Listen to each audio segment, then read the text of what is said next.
morning. It's really early morning here from Rome. It's about almost 6 o'clock here. It's still dark outside. I'm from Thailand, and that's why it is my great pleasure to talk with you today. My talk today, we will focus on the challenge of building sustainable food system. And we know that family farmers play an important role in the local food system and local food supply, the role of the family farmers in Asia. A lot of challenge that we are facing at the moment. We know that many family farmers in Asia still facing the situation of severe hunger and also poverty. Some of them have no land or have small land, less than 2 hectares. In some countries, less than 1 hectare. And some area, even in my own country in Thailand, some of them have just only half hectare to do their agricultures, because they are lacking access to the national resources in terms of land, water, technologies, finance, and market. In some countries, when farmers need loan from the bank or from other source, they have to pay the interest rate over 20 or 30%. And that's why the issues of accessibilities to finance is one of the key issues. And that's why some of the governments, some of the countries try to have such a kind of microfinance or any other support to those farmers. And also those family farmers are facing degraded ecosystem and vulnerability from the climate change. Some of them are facing with water scarcity. As you know that without water, we cannot do agriculture. And once we are facing with the climate change, sometimes they are also facing with plant pests or any other disease that they haven't seen before. And many of them never got involved in the decision-making process. They cannot choose what they want to grow. They cannot choose what they want to do for their agriculture. And many women and youth also have other problems in some countries, in some communities, that they don't have right. Some areas, some countries have cultural norms that influence the legal frameworks that they also have to adapt themselves with that situation. As all of you know that the COVID-19 is impacting the global, regional, and national food system, disrupting agricultural value chain, domestic and international trade, posing risk to household food securities. And in the meantime, also COVID-19 is creating awareness of food securities and food safeties for producers, businesses, governments, and also for us as a consumers. But we know that during the COVID-19 that we are facing at the moment, the family farmers are facing specific difficulties in accessing input for production, especially in some landlocked countries. If you want to buy some agricultural inputs, you have to pay more because there is no trucks to deliver agricultural input from other countries to their own countries. I can give you an example like in Laos PDR. It's a landlocked country, which actually they rely the input from other countries. And once the country is locked down, the cost of agricultural inputs is increased. And also the cost of transportation is increased. And also according to the health measures, the trucks or people who enter to the countries is not allowed. Or even though they're allowed to enter to the country, it's just only 1 hour or 2 hours. And that's why it have created an impact. And also, those farmers are facing the difficulty in accessing the market. Once consumption is reduced, for example, in Philippines, when there's no tourists, and then that's why demand is decreased. They don't know where they can sell their products. And also the movement restrictions do not allow the free flow of our products from the fields to the cities or from countries to another countries. And even how to preserve and conserve the unsold products because they don't have facilities to store their products. But we know that the family farmers also have a lot of opportunities. Some of you know that agricultural products, more than 70% produced by family farmers. And family farmers, you are on the front line of food securities to make sure that the consumers have enough food with high qualities, and you also produce healthy food. Because first you have to produce for yourself before you sell to others. And that's why in my home countries, Thailand, we are implementing the concept of sufficiency economy philosophies. We always say that first, produce enough for our own consumptions. When we produce enough, we are thinking about others to share with others whatever you give them for free in the communities. You can form the group of many farmers and you can sell your products to others. Family farmers, you also give the opportunities to build resilience or build back better. And you are the one who really create a stronger food supply chains or local food system. And during the COVID-19, it already show us because at that time, people have a lot of panic where to get food. And that's why family farmers play an important role to strengthen the local food supply chains, the local food system. Because you have to make sure that all the food that you produce in your communities, in your household, can feed the whole communities and you can share with others. And you always be solution because you can cope with the situation because you are in the community, you are in your territories, and that's why you know how to provide the comprehensive solution for your own communities. And once you form the group, you have the group of farmers, you have your own organization, you also can build up the economy of scale because you know that it's just only one farmers, you produce enough for yourself. But when you want to do the business, you need many more family farmers who work together to create the economy of scale that you can do better and better. You know that now young farmers, they are reluctant to do agriculture. And that's why our communities, we are entered to the 18 communities for agricultural sectors. But many more young farmers see an opportunities because now we want to have safe food, we want to have healthy food, we want to have food that are different from others. That's why those young farmers, they have a lot of ideas. They are very innovative and they take advantage of their entrepreneurship skill, their knowledge on technology and innovations, marketing, or even their traditional knowledge. And they can create the new way of marketing for agricultural products. I have seen a lot in my own countries and also in different countries. For example, in some countries, once they know that they need a cold storage, the new idea came that, perhaps those young farmers, they can install the facilities for the cold storage in the village and they can keep their products longer and they can sell more to the market. We know that young generation, they have a lot of energies, they have a lot of ideas. Let them do and give an opportunity and support them in terms of investment, in terms of policies, in terms of finance, and they can do more and more.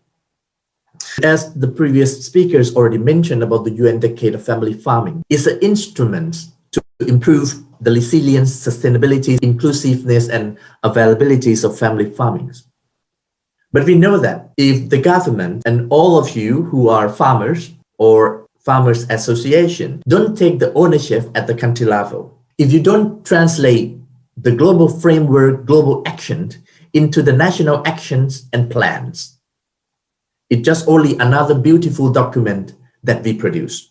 That's why the government, with civil society, with farmers' organization, you need to translate all the global action to the local action, to the national action. And you are the one who can lead the process and take the ownership of the National Action Plan for the UN Decade of Family Farming and work with your government.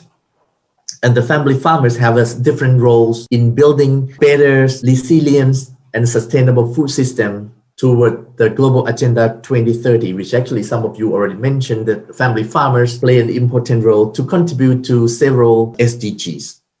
I can say that you work for all SDGs because you as a family farmers, you produce healthy and nutritious food for yourself and for others.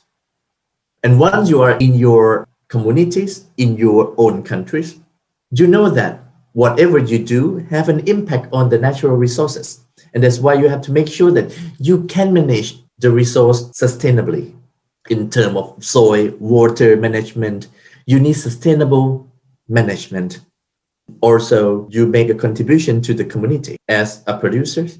And I think it's a lot of role that you have to play to make sure that you can build back better and to make sure that all of you are in the best positions to develop resilience to climate change or to enhance biodiversity and also to ensure the ecosystem for your own communities, for your nation. What is the policies and programs that you indicate of family farming at the country level or at the regional level should prioritize? I think this morning, it's one of the colleagues already mentioned about land right, land tenure, which actually are the work of the Committee of Food Securities that we are really focused in the last 10 years that we produced the voluntary guideline on the responsible governance of land tenure is one of the key tools to support the government to look at the issues of land right.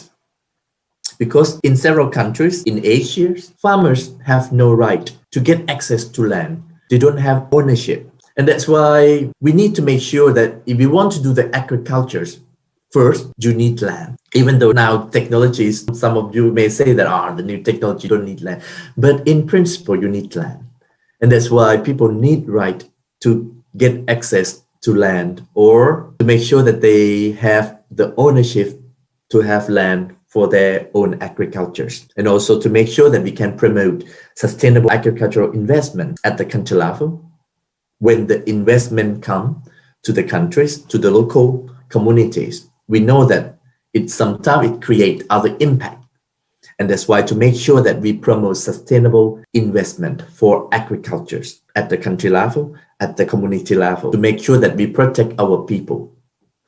And also to make sure that we need to support the investment that enable family farmers to develop resilient livelihood and reduce inequalities, and also promote innovation and technologies that adaptable for family farming. Because sometimes when we talk about our smart agriculture, precision agricultures, high technologies, those technologies not only for the big corporate, but also can be adapted for small scale, medium scale family farmers.